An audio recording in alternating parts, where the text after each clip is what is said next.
Viewers అందరికీ నమస్కారములు. మన ఛానల్ని ఫస్ట్ టైం వాచ్ చేస్తున్న వ్యూవర్స్ అందరూ కూడా స్పోర్ట్స్ రిలేటెడ్ అప్డేట్స్ కోసం తప్పకుండా మన ఛానల్ని సబ్స్క్రైబ్ బటన్ మీద క్లిక్ చేసి సబ్స్క్రైబ్ చేసుకోండి.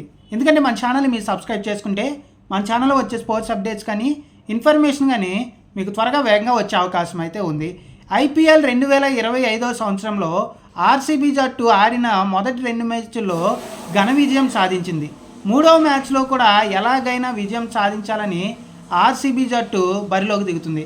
ఇక ఈరోజు చిన్నస్వామి వేదికగా జరగబోయే మ్యాచ్ కాబట్టి హోమ్ అడ్వాంటేజ్ తీసుకుని ఆర్సీబీ జట్టు హ్యాట్రిక్ కొడుతుందా, లేదంటే గుజరాత్ టైటాన్స్ జట్టు ఆర్సీబీ జట్టుకి సొంత గడ్డపై షాక్ ఇస్తుందా అనేది మరికొద్ది క్షణాల్లోనే తెలిపబోతుంది. ఇక ముఖ్యంగా జట్ల విషయానికి వస్తే ఆర్సీబీ జట్టు ఈ సంవత్సరం చాలా బలంగా అయితే కనిపిస్తుంది. ముఖ్యంగా టాప్ ఆర్డర్లో, మిడిల్ ఆర్డర్లో చాలా స్ట్రాంగ్గా కనిపిస్తుంది. ముఖ్యంగా విరాట్ కోహ్లీతో పాటుగా సాల్ట్ అయితే అద్భుతమైన పర్ఫార్మెన్స్ అయితే మొదటి 2 మ్యాచ్ల్లో ఇవ్వడం జరిగింది. కాబట్టి వీళ్ళిద్దరిలో ఎవరు పూర్తిగా కూడా సెట్ అయినా కానీ గుజరాత్ టైటన్స్ బౌలర్స్పై విరుచుకుపడే అవకాశాలు అయితే ఉన్నాయి. ఇక ముఖ్యంగా ఆ తర్వాత వచ్చే దేవదత్ పడిక్కల్ కానీ అలాగే పట్టిదార్ కూడా మంచి ఫామ్లో టచ్లో కనిపిస్తున్నారు. అలాగే మిడిల్ ఆర్డర్లో మనం చూసుకుంటే ఈఎం లివింగ్స్టన్ రాకైతే ఆర్సీబీ జట్టుకి అదనంగా అయితే మాత్రం కొంతంత బలం చేకూర్చిందని చెప్పుకోవచ్చు. ఇక లివింగ్స్టన్తో పాటుగా జితేష్ శర్మ ఎలాగో చివరిలో మ్యాచ్ విన్నింగ్ నాక్ ఆడగలిగే స్టామినా ఉన్నాడు. అలాగే టిమ్ డేవిడ్ అద్భుతంగా పర్ఫార్మెన్స్ లాస్ట్ మ్యాచ్లో కూడా చూసాం. చివరిలో వచ్చి మంచి స్ట్రైక్ రేట్తో అయితే ఆడటం జరిగింది. కాబట్టి కృణాల్ పాండ్యా కూడా ఉన్నాడు. కాబట్టి మిడిల్ ఆర్డర్లో కానీ టాప్ ఆర్డర్లో కానీ రాయల్ ఛాలెంజర్స్ బెంగళూరు చాలా బలంగా పటిష్టంగా బ్యాటింగ్లో అయితే కనిపిస్తుంది. ఇక ముఖ్యంగా బౌలింగ్ విషయానికి వస్తే మనకి ఇటు ముఖ్యంగా దయాల్ ఏ విధంగా రాణిస్తాడు అనే దానిపై ఆధారపడి ఉంది.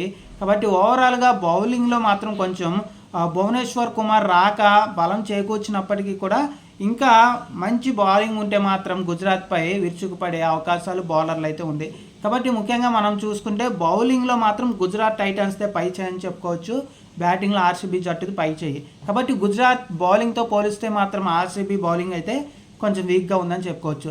ఇక ముఖ్యంగా గుజరాత్ టైటన్స్ ప్లేయింగ్ 11 విషయానికి వస్తే గుజరాత్ టైటన్స్కి బట్లర్ రాక చాలా కొందంత ముఖ్యంగా ఆజ్యం కొందంత బలం అయితే వచ్చిందని చెప్పుకోవచ్చు. బట్లర్ కానీ గిల్ కానీ సాయి సుదర్శన్ చాలా మంచి పర్ఫార్మెన్స్ అయితే ఇస్తున్నారు.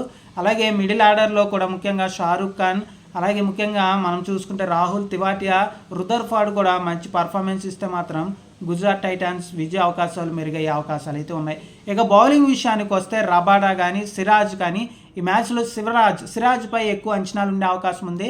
ఎందుకంటే ఫార్మర్ ఆర్సీబీ ప్లేయర్ కాబట్టి ఈరోజు సిరాజ్ అగ్రెసివ్నెస్ బౌలింగ్లో చూసే అవకాశాలు అయితే ఉన్నాయి. ఇటు మనం చూసుకుంటే రబాడా కానీ ప్రసిద్ధ్ కృష్ణ చాలా మంచి బౌలింగ్ లైనప్ అయితే గుజరాత్ టైటన్స్ రషీద్ ఖాన్తో చాలా అద్భుతంగా అయితే ఉంది. కాబట్టి ఓవరాల్గా బ్యాటింగ్లో మనం చూసుకుంటే ఆర్సీబీ జట్టు చాలా బలంగా స్ట్రాంగ్గా కనిపిస్తుంది. బౌలింగ్లో మనం చూసుకుంటే ఇటు గుజరాత్ టైటన్స్ జట్టు చాలా బలంగా కనిపిస్తుంది. కాబట్టి గుజరాత్ బౌలర్స్ అలాగే ఆర్సీబీ బ్యాట్స్మెన్స్ మధ్య జరగబోయే పోరులో ఈరోజు గుజరాత్ టైటన్స్ బౌలర్స్ పైచే సాధిస్తే గుజరాత్ టైటన్స్ విజయ అవకాశాలు ఎక్కువగా ఉండే అవకాశం ఉంది. లేదు ఆర్సీబీ జట్టు బ్యాట్స్మెన్లు గుజరాత్ బౌలర్స్పై పైచే సాధిస్తే మనకి ముఖ్యంగా ఆర్సీబీ జట్టు 3వసారి విజయం సాధించే అవకాశాలు అయితే ఉంది. కాబట్టి కోహ్లీ ఏ విధంగా ఆడతాడు, మరొకసారి 50 చేస్తాడా, ఏ విధంగా పర్ఫార్మెన్స్ ఇస్తాడు అని కోహ్లీ ఫ్యాన్స్ అయితే 1000 కళ్ళతో ఎదురు చూస్తున్నారు. ఇది ఓవరాల్గా RCB versus Gujarat Titans match యొక్క కంప్లీట్ ప్రివ్యూ. ఈరోజు మాత్రం చిన్నస్వామి వేదికగా జరగబోయే మ్యాచ్లో పరుగుల వరద అయితే పారే అవకాశం అయితే ఉంది. ఇది ఓవరాల్గా మ్యాచ్ ప్రివ్యూ. మన ఛానల్ని మొదటిసారి చూస్తున్న ప్రతి ఒక్కరు కూడా స్పోర్ట్స్ అప్డేట్స్ కోసం తప్పకుండా సబ్స్క్రైబ్ బటన్ మీద క్లిక్ చేసి సబ్స్క్రైబ్ చేసుకోండి. థ్యాంక్ యూ అండి.